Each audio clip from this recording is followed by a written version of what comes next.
오늘 사무엘하 마지막 시간입니다. 23장 1절에서 7절까지 한 절씩 교독하고요. 이는 다윗의 마지막 말이라. 이새의 아들 다윗이 말하며 높이 세워진 자 야곱의 하나님께로부터 기름 부음 받은 자 이스라엘의 노래 잘하는 자가 말하노라. 여호와의 영이 나를 통하여 말씀하시며 그의 말씀이 내 혀에 있도다. 이스라엘의 하나님이 말씀하시며 이스라엘의 반석이 내게 이르시기를 사람을 공의로 다스리는 자 하나님을 경외함으로 다스리는 자여.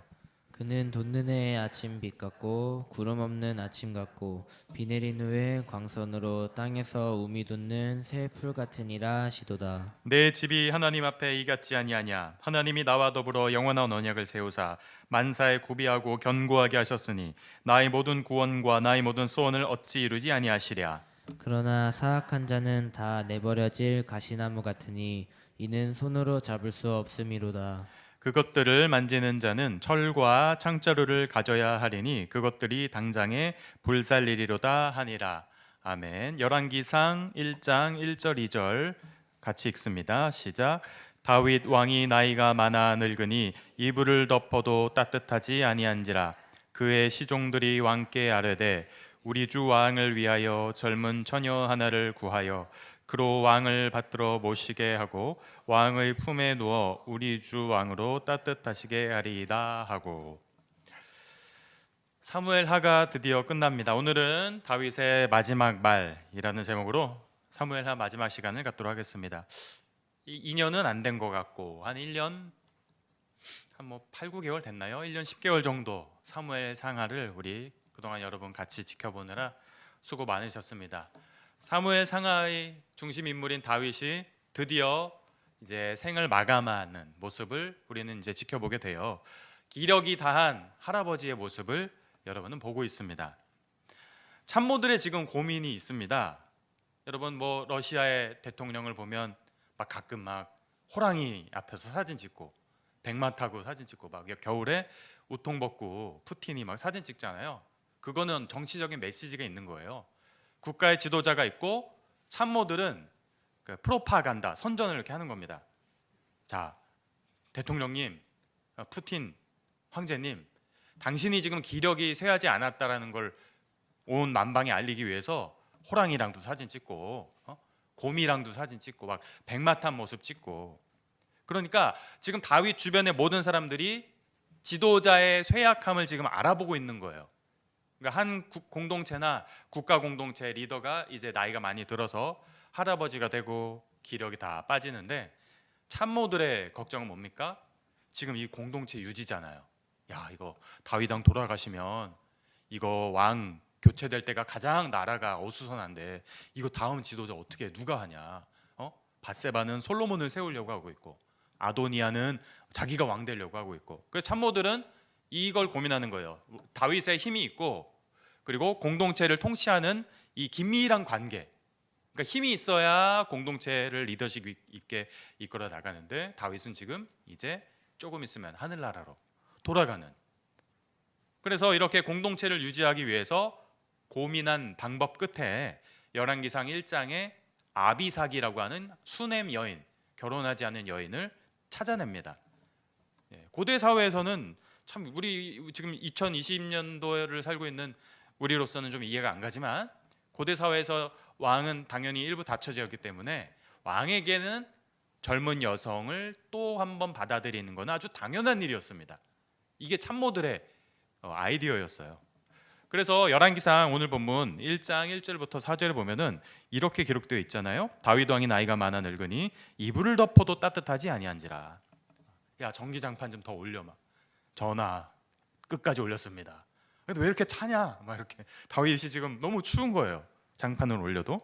그의 시종들이 왕께 아뢰되 우리 주 왕을 위하여 젊은 처녀 하나를 구하여 그로 왕을 받들어 모시게 하고 왕의 품에 누워 우리 주 왕으로 따뜻하시게 하리이다. 그래서 수넴에 살고 있는 아비삭이라고 하는 여인을 데리고 옵니다. 그러니까 두 가지 역할이에요. 고대 사회에서 늙은 왕 옆에서 간호사 역할도 하고 시종 역할도 하고. 아비삭아, 왕이 전하가 몸이 너무 차다. 네가 좀 따뜻하게 해드려라. 그럼 왕 옆에 이렇게 누워 있고 오늘날 같으면은 할아버지 옆에 다른 여인을 이렇게 데리고 오면은 집안이 난리가 나겠죠. 당신이 몇 살인데 세 장가드냐 하겠는데 고대 사회에서는 이게 당연한 거였습니다. 근데 그럼에도 불구하고 기력 회복이 안 되는 거예요. 다윗이 3절 보니까 이스라엘 사방 영토 내 아리따운 처녀를 구하던 중 수넴 여자 아비삭을 얻어 왕께 데려왔으니 이 처녀는 심히 아름다워 그가 왕을 받들어 시중 들었으나 왕이 잠자리는 같이 하지 아니하였더라. 그러니까 저 참모들이 생각하는 겁니다. 야, 이게 한 달 내내 시종 들게 했는데도 다윗이 아비삭이랑 동침하지 아니하는구나. 아니 못하는구나. 아, 이제 전하가 지금 이 정도로 많이 늙었어. 이제 참모들의 온 관심은 정치적 교체기를 생각하는 겁니다. 야, 이거 다윗 돌아가시고 새로운 왕 등극하는데 제발 나라가 좀 평안해야 되는데, 잠잠해야 되는데. 근데 오늘 좀 혼란이 벌어지죠. 두 파로 나뉘어집니다. 다윗의 아들 중에 한 명이었던 넷째 아들이었던 아도니아 파와 그 다음에 밧세바의 아들이었던 솔로몬 파가 갈라집니다. 하나님이 누구를 후임으로 부르시죠? 솔로몬. 여러분이 아시는 그 지혜로운 왕 솔로몬을 하나님은 애초부터 쳐다보고 계셨는데 하나님이 시선이 머무르지 않은 그 사람이 지금 일어나는 겁니다. 하나님의 부르심은 저쪽에 있는데 아도니아는 자기가 왕이 되겠대요. 그러니까 공동체에서 하나님의 부름이 달란트 은사가 없는 그 아도니아가 자기가 그거를 하겠다고 지금 나서는 상황. 이렇게 국가는 두 쪽으로 갈라집니다. 참모들이 원했던 평안한 이 교체 시기가 평안하지 못하게 지금 돼버리는 거예요. 이렇게 다윗의 넷째 아들 아도니아는 자기 스스로 하나님이 나 너 안 불렀어. 안 불렀는데 너 왜 그래? 이렇게 스스로 그냥. 그래서 본문에서도 스스로라는 단어가 나와요. 열왕기상 1장 5절에 보면은 그때에 핫깃의 아마 엄마일 겁니다. 핫깃의 아들 아도니아가 스스로 높여서 이르기를 내가 왕이 되리라 하고 자기를 위하여 병거와 기병과 호위병 50명을 준비하니. 자, 다윗의 아내 중에 핫깃, 그리고 핫깃과 결혼 생활 중에 다윗이 젊었을 때 통치했던 헤브론이란 동네에서 아도니아를 출산합니다. 근데 아빠가 늙었어요. 솔로몬과는 배다른 형제입니다. 근데 아도니아가 딱 보니까 가만히 있어봐. 내가 이거 한번 내 나라 정권 잡을 수 있겠는데 착각이죠. 어떻게 됩니까? 1장 5절에 스스로. 하나님의 평가는 이겁니다. 난 너 부른 적 없어. 네 스스로 지금 난리치는 거야. 이렇게 하나님이 정해놓으신 길을 순종하지 아니하고 자기가 그 안방을 차지해 들어갑니다. 내가 이거 잡아야 돼. 내가 이거 놓치면 안 돼. 이게 이제 아도니아의 관점이었어요. 스스로 높여서 뭐라고 합니까? 내가 왕이 되리라 하고 자기를 위하여 병거와 기병과 호위병 50명을 준비하니. 대혼란이 벌어진 공동체. 하나님이 부르지 않은 사람이 안방을 차지하자 아도니아파가 생기고, 아도니아파가 생기자 뭐가 옵니까? 병거, 기병, 호위병 50명. 이런 상황. 다윗이 생전에 그리지 않았던 상황이 벌어지는 겁니다. 뭐예요? 지금 친위대, 나를 위한 경호원들 리무진 딱 불러서 나 왕 한번 해볼래. 내가 한번 여기 공동체 지도자 한번 해보고 싶다. 하나님의 평가는 뭐라고요? 너 스스로. 나는 너 안 불렀는데 너 스스로 하겠다고 나서는구나. 너가 이거 놓지 않으면 내가 널 정리하겠다. 그래서 솔로몬을 통해 아도니아를 하나님이 정리시키죠. 이렇게 이런 상황이 벌어지기까지 다윗은 힘이 없는 상태입니다. 다윗의 아주 기력은 모두 다 빠지고 아도니아를 정리하지도 못하는 모든 정치적인 권세와 능력이 빠져나간 상황. 그래서 오늘 본문에서는 다윗이 마지막 말을 이렇게 남깁니다. 1절 이는 다윗의 마지막 말이라. 이새의 아들 다윗이 말하며 높이 세워진 자 야곱의 하나님께로부터 기름 부음 받은 자 이스라엘의 노래자라는 자가 말하노라. 자, 다윗의 마지막 말 어떻게 해요? 하나님이 기름 부음 받은 자를 세우신다라고 다윗의 마지막 입술을 통해 말하세요. 기름 부음 받은 자, 기름 부음 받다, 그리스어로 크리스토스. 예수 그리스도 할 때 그 그리스도가 크리스토스, 기름 붓다라는 뜻을 갖고 있구나. 고대 사회에서 기름 부음 받는 자 세 직분이 뭐라고요? 첫째, 왕, 제사장, 선지자. 기억하시는군요. 예수 그리스도의 이 삼중직, 기름 부음 받는 왕, 제사장, 선지자 중에 다윗도 이렇게 기름을 부었고 예수 그리스도가 이 세 가지 직분을 다 가지고 계시잖아요. 그 다윗의 마지막 말 속에서 지금 하나님의 목적을 위해서 하나님은 기름 부음을 하시는구나. 이스라엘 공동체를 세우기 위해서 하나님은 왕에게 기름을 부으시고, 그리고 하나님이 늘 이렇게 일하시는 통로는 기름 부음 받은 자예요. 그런데 아도니아는 기름 부음 받은 적이 없습니다. 하나님이 안 불렀는데 자기가 막 나선 거예요. 하나님이 일하시는 통로는 반드시 기름 부음 받은 자를 통해 하나님은 일하세요. 2절, 여호와의 영이 나를 통하여 말씀하시며, 나를 통해, 다윗을 통해, 기름 부음 받은 자를 통해, 왕으로서 기름 부음 받은 자를 통해 말씀하시며, 하나님이 이렇게 말씀을 위임하세요. 공동체에 하나님은 다윗이라는 사람을 선택해서 나를 통하여 말씀하시며 위임하시는 겁니다. 그러니까 하나님의 대리자로서의 역할을 교회가 위임받은 거예요. 그리고 교회는 세상에 하나님의 대리자로서 말씀을 전하고, 또 교회 안에서는 목회자를 통해서 담임 목사님을 세우시고 이렇게 대리자로서 말씀을 하게 하는 겁니다. 그럼 우리는 어떻게 살아가야 되는 거예요? 아도니아처럼 안 불렀는데 스스로 살아가는 겁니까? 아니죠. 다윗처럼 하나님의 기름 부으심을 받고, 하나님이 이 공동체에 새로운 일을 행하시려고 대리자를 세우시고 그 대리자를 통해서 말씀하시는구나. 우리는 하나님의 대리자로서 가정에서, 셀에서, 공동체에서, 교회에서 하나님이 맡겨놓으신 그 은사대로 대리자로서 하나님 뜻에 발맞추어 하나 둘 차곡차곡 이렇게 가면 되는 겁니다. 그리고 다윗이 오늘 마지막 말에서 세 번째 공의를 꺼냅니다. 공의. 이스라엘의 하나님이 말씀하시며 이스라엘의 반석이 내게 이르시기를 사람을 공의로 다스리는 자, 하나님을 경외함으로 다스리는 자여. 공의, 쉽게 설명드리면 태초에 하나님이 아담과 하와를 창조하시고 그 마음 안에, 부부의 마음 안에 주신 성품이 있어요. 내가 아담과 하와 부부에게, 믿는 너희들에게, 하나님의 자녀들에게 내가 공의라는 성품을 줄게. 그게 뭐냐? 너 주변을 돌아보면 에덴 동산 주변에 연약한 자, 힘없는 자, 아픈 자, 환난당한 자, 이런 사람이 있는데 그런 자에게 시선을 돌리고 아담과 하와에게 맡긴 대리자로서의 권세를 그런 사람을 위해 사용해야 돼. 그게 공의입니다. 내 멋대로 막 그 권세를 휘두르고 막 좌지우지하는 게 아니라 하나님이 맡겨놓으신 달란트나 하나님이 맡겨놓으신 아담 부부에게 주신 그 은사나 권세, 다윗에게 주신 권세를 아둘람굴에서 다윗이 했던 것처럼 환난당한 자, 빚진 자, 아픈 자, 돈 잃었던 자, 건강 잃었던 자, 이런 연약한 자를 위해서 교회 공동체에서 그 권위를 사용하는 겁니다. 아둘람굴에서 배운 거는 다윗은 공의, 요거 하나예요. 이 공의가 바로 예수 그리스도의 정체성입니다. 그래서 이사야 61장 포로된 자, 가난한 자, 눈먼 자, 이런 자를 위해 예수님이 오셨다라고 예언되어 있잖아요. 왜? 예수님 성품 자체가 공의니까. 이게 바로 우리 성도들의 정체성이 되어야 된다는 거예요. 자, 그러면 우리가 공의를 갖고 교회와 가정에서 섬기고 다스릴 때 그 결과가 뭡니까? 어떤 결과가 나오나요? 4절입니다. 그 결과가 4절. 그렇게 사는 사람은 돋는 해의 아침빛 같고 구름 없는 아침 같고 비 내린 후에 광선으로 땅에서 우미 돋는 새풀 같으니라 하시도다. 하나님이 맡겨주신 아둘람굴에서 배운 그 공의의 성품, 환난당한 자, 빚진 자, 아픈 자, 건강 잃었던 자, 이런 사람들을 위해서 섬기고 치유하고 회복하는 사역을 할 때 어떻게 된다고요? 아침빛 같은, 그렇게 된대요.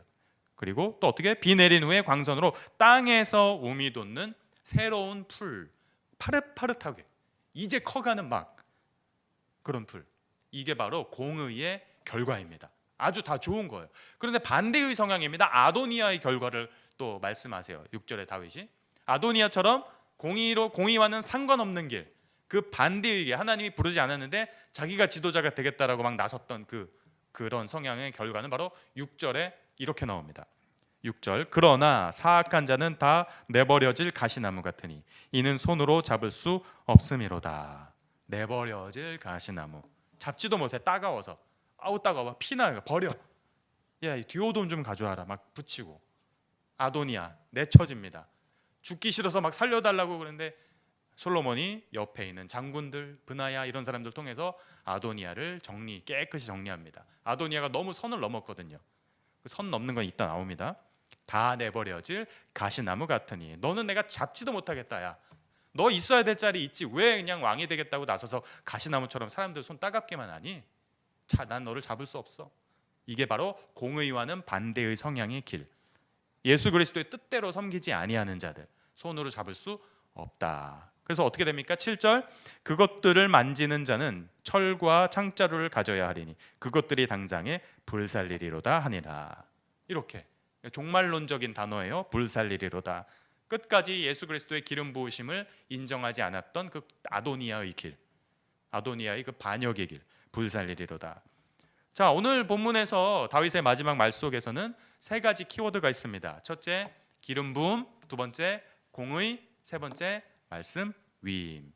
이렇게 우리 다윗의 마지막 유언과도 같은 단어에서 살펴봤어요. 요 세 가지는 여러분이 갖고 계신 성경 사무엘 상하를 그 말씀을 이어받은 초대교회에서 발견하고 강조했던 세 가지 키워드가 바로 이것입니다. 그러니까 오늘날 우리가 지금 사무엘 상하를 이렇게 성경으로 보잖아요.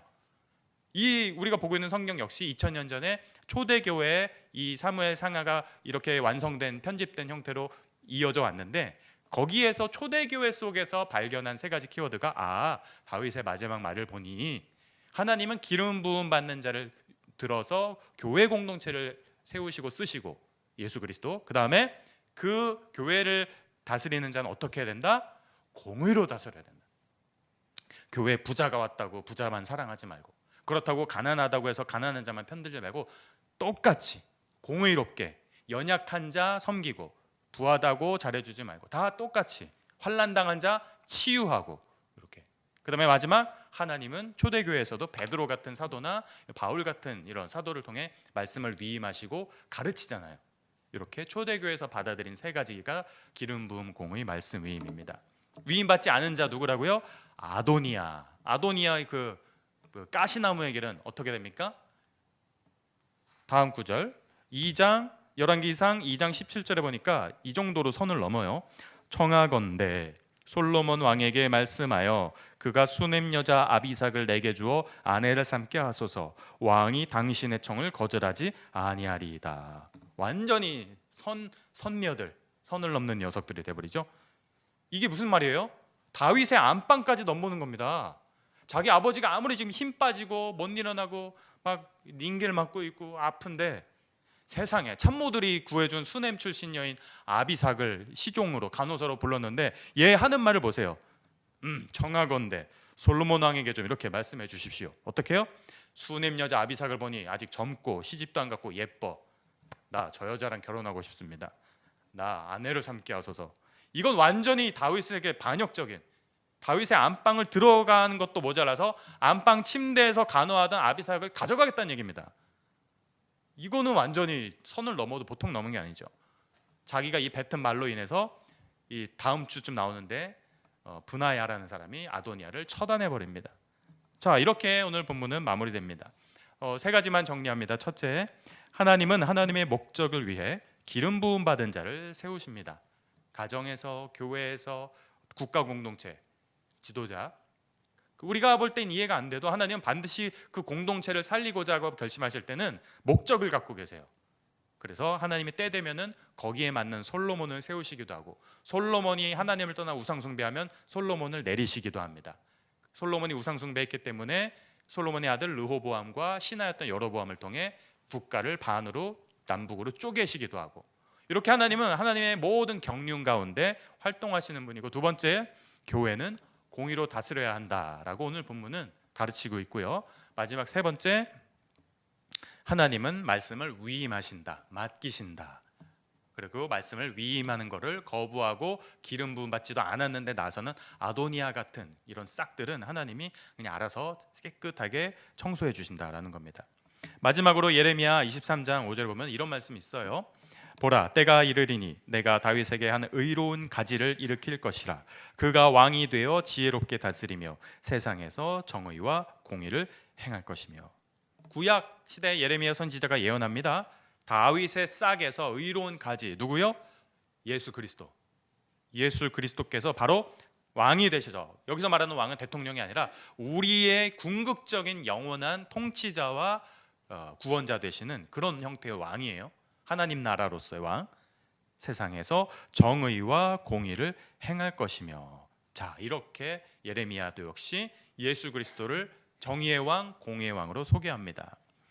여러분, 우리는 오늘 세 가지를 살펴보았습니다. 하나님이 맡기시는 기름 부으심, 그리고 공의 말씀을 위임하신다라는 그 책임을 우리 교회는 갖고 있어요. 그리고 여기 앉아 계신 여러분들도 각기 가정에서의 교회이십니다. 그리고 가정에서 나는 말씀을 위임받은 거구나, 이렇게 다윗의 마지막 유언처럼 살아가시기를 바랍니다. 이 시간 찬양하고 기도하도록 하겠습니다. 은혜 아니면 살아갈 수가 없네. 은혜 아니면 살아갈 수가 없네. 호흡마저도 다 주의 것이니. 참 세상 평안과 위로 내게 없어도 예수, 오직 예수뿐이네. 한 번 더 고백합니다. 은혜 아니면 살아갈 수가 없네. 호흡마저도 다 주의 것이니. 세상 평안과 위로 내게 없어도 예수, 오직 예수뿐이네. 크신 계획 다 볼 수도 없고, 작은 고난에 지쳐도 주께 묶인 나의 모든 삶 버티고 견디게 하시네. 은혜 아니면 살아갈 수가 없네. 나의 모든 것 다 주께 맡기니. 참된 평안과 위로 내게 주신 주 예수, 오직 예수뿐이네. 한 번 더. 은혜 아니면 살아갈 수가 없네. 호흡마저도 다 주의 것이니. 세상 평안과 위로 내게 없어도 예수, 오직 예수뿐이네. 크신 계획